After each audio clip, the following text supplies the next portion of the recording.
16 channel शासन आया, भारतीयों को निकाल दे गए, फिर से सामूहिकता से नागरिकता दी गई।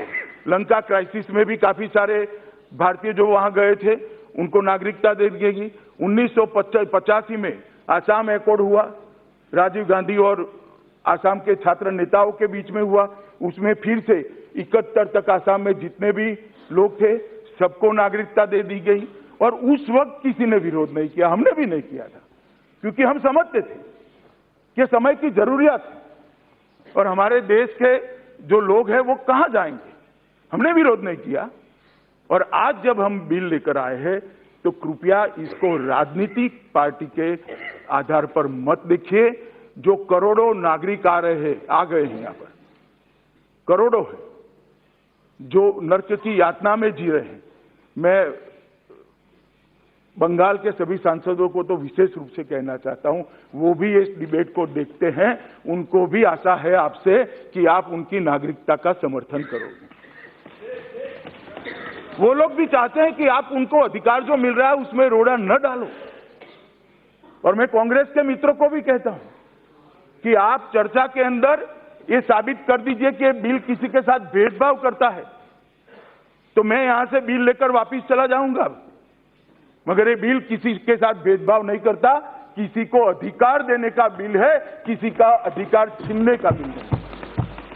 किसी का अधिकार नहीं छीना जाता। और ये बिल के अंदर हमने जो व्यवस्था की है, ये व्यवस्था में थोड़ा फिर से एक बार बताना चाहता हूं।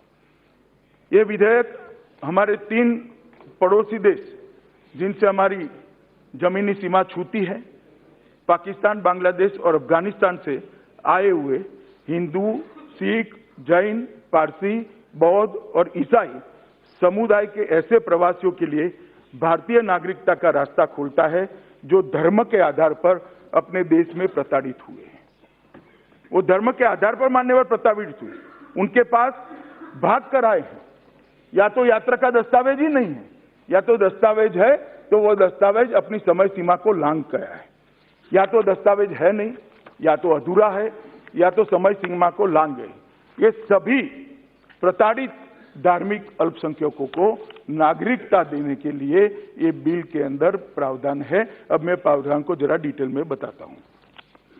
मान्यवर, नागरिकता अधिनियम 1955 की धारा 2(1)(b) में अभी प्रावधान है कि कोई भी विदेशी नागरिक बिना पासपोर्ट और वीजा के और ट्रैवल दस्तावेजों के भारत में प्रवेश करता है तो उसको अवैध माना जाता है। इस विधेयक में प्रस्ताव है कि ऐसे प्रताड़ित नागरिक जो 31 दिसंबर 2014 तक भारत में प्रवेश कर चुके हैं, जिनको भारत सरकार ने द पासपोर्ट एक्ट 1920 और फॉरेनर्स एक्ट 1946 के दंडात्मक प्रावधानों से माफ कर दिया है, उनको नागरिकता अधिनियम 1955 की धारा 2(1)(b) में अवैध प्रवासी नहीं माना जाएगा और इन प्रताड़ित प्रवासियों को भारत की नागरिकता देंगे। और मान्यवर, आज की प्रक्रिया नहीं है। उस वक्त किसी ने विरोध नहीं किया। जब श्रीमान राजनाथ सिंह जी गृह मंत्री थे, मोदी जी ही प्रधानमंत्री थे, उस वक्त ये सारे लोगों को लॉन्ग टर्म वीजा का प्रोविजन कर दिया गया था। उनको यहां रहने की एक प्रकार से अनुमति दे दी गई थी और आज वो ही चीज को एक्सटेंड करते हुए आज उनको नागरिकता देने की प्रक्रिया लेकर ये बिल आया है मान्यवर। और मैं मानता हूं कि लाखों करोड़ों लोगों की नर्क जैसी यातना भरी जिंदगी से ये विधेयक उनको मुक्ति दिलाने वाला है और उनको भारत के नागरिक का एक सम्मानजनक आधार देने वाला है। ये बिल भी पास हो चुका है। ये बिल भी पहले लोकसभा ने पास किया था, राज्यसभा में पास नहीं हो पाया, लोकसभा की अवधि खत्म हो गई, लैप्स हो गया, तो मैं फिर से लेकर आया हूं। मान्यवर, इसमें 6 बिल लाने का भी प्रस्ताव है, जिसमें भारत सरकार यह प्रावधान करेगी कि धार्मिक उत्पीड़न के शिकार उपरोक्त प्रवासी निर्धारित की गई शर्तों, प्रतिबंधों व तौर तरीकों को अपनाकर रजिस्ट्रेशन या न्यूट्रलाइजेशन के माध्यम से भारत की नागरिकता, नेचुरलाइजेशन बोला मैं, नेचुरलाइजेशन इसके लिए भाई कभी कभी ठीक भी बोल लेते हैं, चिंता मत करो। इस विधेयक में नागरिकता अधिनियम की धारा 18(2) EEI में सरकार के इस बारे में नियम बनाने की शक्तियां दी है। मान्यवर, ये जो धार्मिक प्रताड़ना के आधार पर ये 3 देशों के जो अल्पसंख्यक यहाँ आए हैं, जो माइनॉरिटी यहाँ, मैं माइनॉरिटी शब्द इसलिए बार बार बोलता हूं कि आपको मालूम पड़े माइनॉरिटी की ही चिंता है। माइनॉरिटी जो वहां से यहाँ आई है मान्यवर, जिसमें हिंदू, बौद्ध, सिख, जैन, पारसी है, क्रिश्चियन भी है, उनको एक अर्जी लगाने से नागरिकता मिलेगी और इसके रूल्स भारत सरकार बाद में बनाएगी। यह प्रावधान किया जा रहा है कि ऐसे प्रवासी अगर नागरिकता अधिनियम 1955 की धारा के 3 शेड्यूल की शर्तें पूरी करने के उपरांत नागरिकता प्राप्त कर लेते हैं तो उनको भारत में उनके प्रवेश से ही नागरिकता दी जाएगी। मान्यवर, उनकी एक बहुत बड़ी दिक्कत है कि आज वो बेचारे अप्लाई करते हैं तो ये स्पष्ट हो जाएगा कि ये भारत के नागरिक नहीं है। बीच में किसी ने छोटा सा घर ले लिया है, किसी ने स्कूटी ले ली, किसी ने साइकिल ले ली, किसी को छोटी बहुत नौकरी भी मिल गई है, कुछ मिलता नहीं है मगर किसी को मिल गया तो उसको डर है कि मेरा ये छीन जाएगा।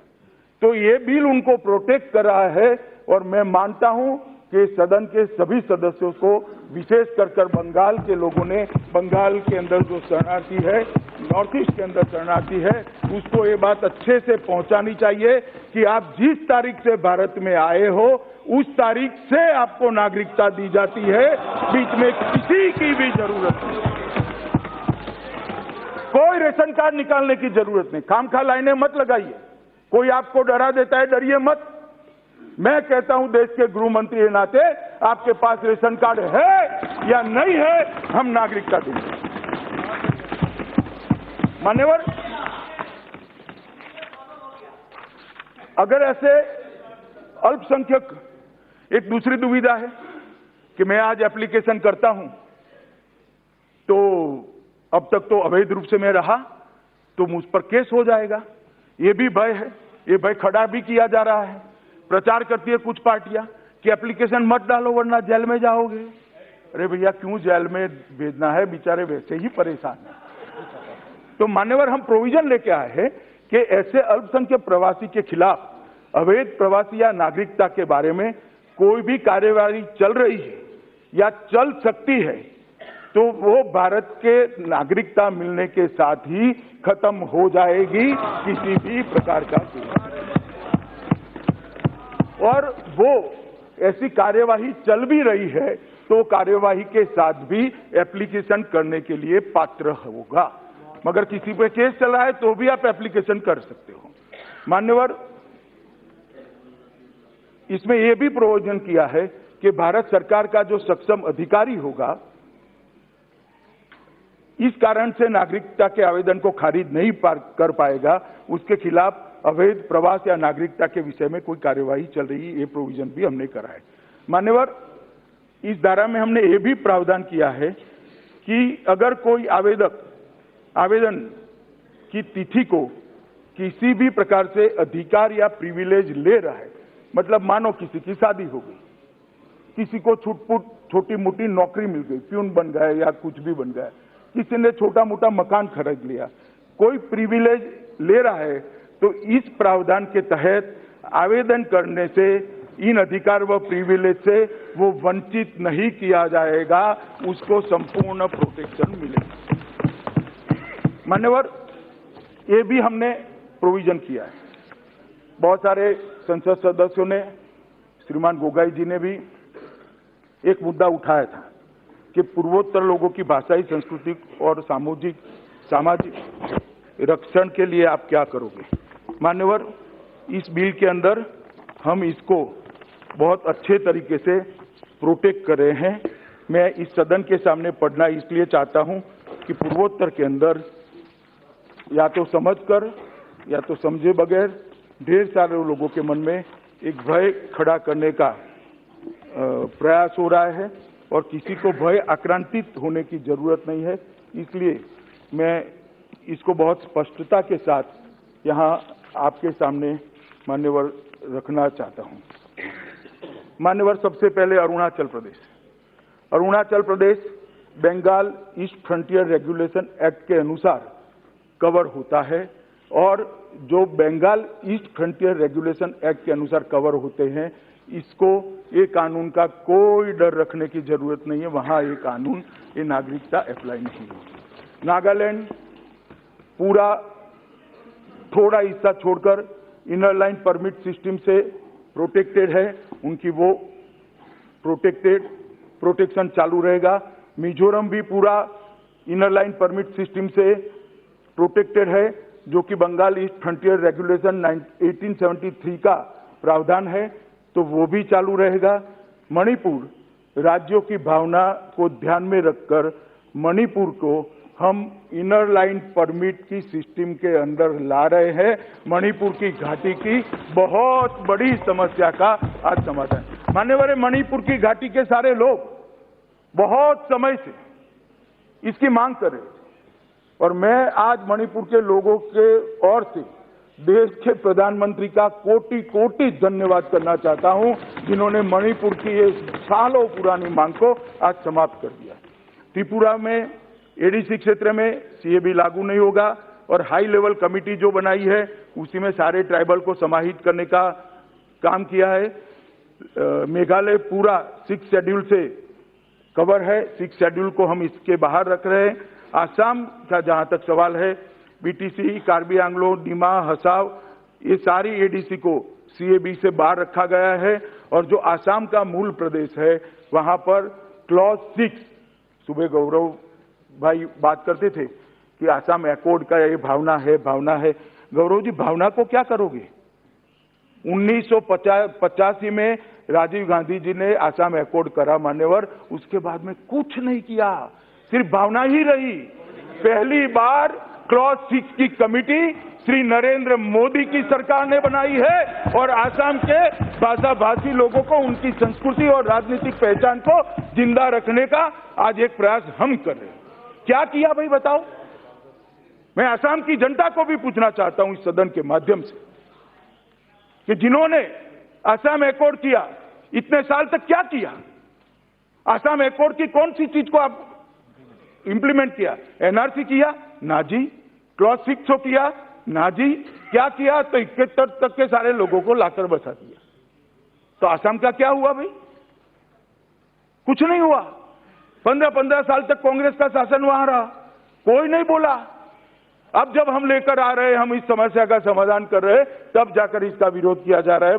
मान्यवर, मैं मानता हूं कि आसाम की 6 समुदाय, मोरन, मटक, टाई, अहोम, कोच, रजवर्सी, सुतिया और टी ट्राइब, इसको भी अनुसूचित जाति के सदस्यता समाहित करने के लिए श्रीमान राजनाथ जी थे, तब से प्रयास हुआ है और इसमें भी हम आगे बढ़ रहे हैं। बोडो समुदाय के सांस्कृतिक विकास के लिए भी बोडो म्यूजियम, सांस्कृतिक अध्ययन केंद्र, कुकजार आकाशवाणी व दूरदर्शन का आधुनिकीकरण, सुपरफास्ट और नई एक्सप्रेस का नामकरण भी ये भारतीय जनता पार्टी की नरेंद्र मोदी सरकार ने ही किया है। आसाम के इश्यू को भी हम इस प्रकार से मान्यवर एड्रेस कर रहे हैं। इसलिए आज इस सदन के माध्यम से मैं समग्र नॉर्थ ईस्ट की जनता को कहना चाहता हूं कि पूरे नॉर्थ ईस्ट के सभी राज्यों के चिंताओं का निराकरण इस बिल के अंदर समाहित है। कोई उकसावे में मत आना, कोई आंदोलन मत करना, बहुत हो चुका। अब ये देश शांति के साथ आगे बढ़ना चाहता है मान्यवर। और ऐसा नहीं है कि मैंने किसी से चर्चा नहीं की। विगत 1 मास के अंदर 140 से ज्यादा संस्थाएं मान्यवर, 140 से ज्यादा अलग अलग एनजीओ, राजनीतिक दल, जिसमें कांग्रेस की पार्टी के सभी राज्यों के नेता भी थे और सभी राज्यों के मुख्यमंत्रियों के साथ मैंने लगभग 119 घंटे चर्चा की है मान्यवर, 119 घंटे। और उन्होंने जो सुझाया वो सारे सुझाव इसके अंदर में समाहित करने के लिए आया हूं। मेरे पास ढेर सारा लिस्ट है, मगर पूरा लिस्ट में नहीं पढ़ूंगा। अगर वो उठाएंगे मुद्दा तो मैं जरूर पढ़ लूंगा, परंतु सभी लोगों के साथ मैं ये कर आया हूं मान्यवर। इसके साथ हम एक और इसमें रियायत भी दे रहे हैं कि अभी न्यूनतम रेसिडेंसी पीरियड 1+11 12 है।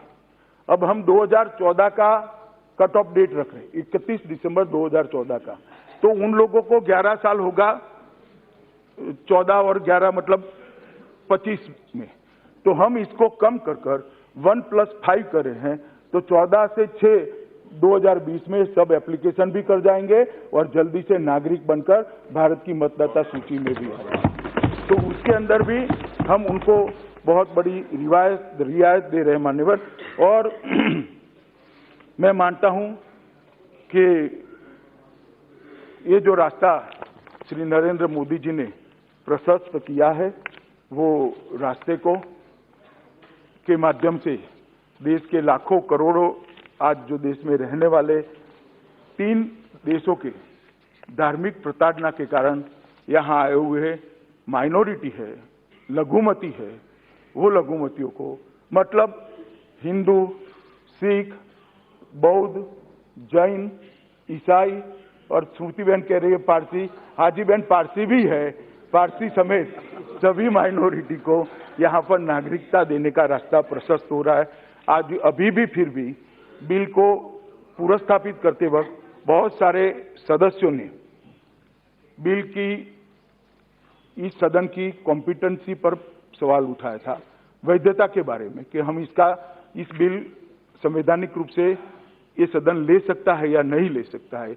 अभी भी किसी के मन में संशय है, प्लीज आपके वक्तव्य के अंदर जरूर सदन के पटल पर रखेगा। मैं एक शब्द चुराए बगैर, एक सांसद को चुराए बगैर हर एक का बहुत डिटेल में जवाब दूंगा, मुझे कोई आपत्ति नहीं है। मेरा दायित्व है कि विपक्ष के भी सारे सांसदों के सवाल का जवाब देना और इसको जस्टिफाई करना। तो मान्यवर, इतनी भूमिका के साथ मैं इस बिल को सदन के सामने विचार करने के लिए प्रस्तुत करता हूं और आप सभी लोग रचनात्मक दृष्टि से इसको ले, इतनी विनंती कर मेरी बात को समाप्त करता हूं।